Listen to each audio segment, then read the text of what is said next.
This soldier of Christ could have escaped if he had left his superior or priest. This is an inspiring story of one of the patrons of youth, about the tribal warrior named Matapang, and this also a motivational story on religious faith.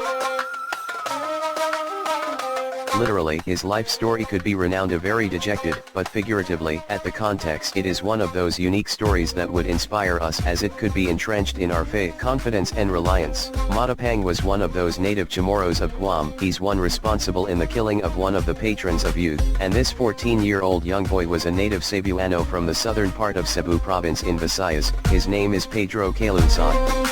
San Pedro Calungsod, a martyr and one of the patrons of youth. He was killed by the group of Matapang because this latter native Camaru wrongly believed that the baptismal agua or the holy water was poisonous.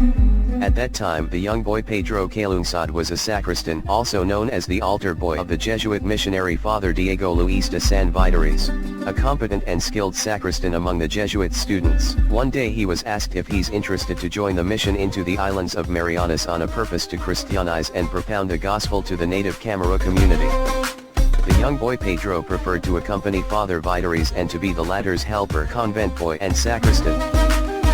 According to Zija Arlianas in Archiva, the church history chronicled that Father Vitaris and the young boy were the one responsible of the establishment of the very first Catholic church in Guam.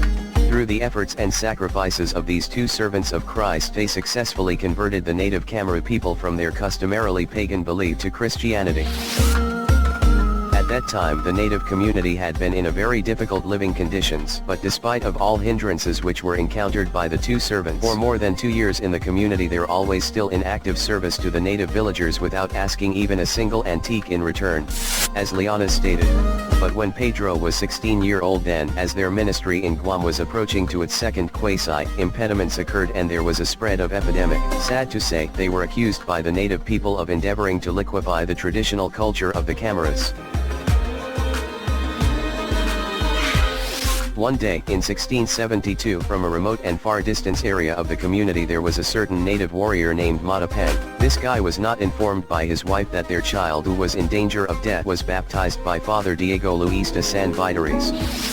Although Matapang was still informed that the wife gave her consent for the priest to officiate the Christian rite on baptism for the dying child, he was tattled by his other co-villagers that the baptismal agua, also known as the holy water, was poisonous, and he wrongly believed that it was the cause of his child's death.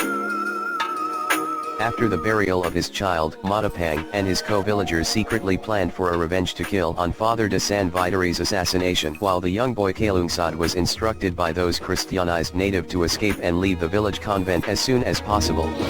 But with full of courage and firm to his religious faith, the young boy preferred to remain at the side of his priest, and the two servants of Christ were killed. San Pedro Calungsod was beatified by Pope John Paul II in March 2000 and his canonization into sainthood was on October 21, 2012. He was canonized by Pope Benedict XVI. Calungsod is among the patrons of youth. Again, the life story of San Pedro Calungsod is one of the great stories on martyrdom, religious faith and courage. Thanks for watching.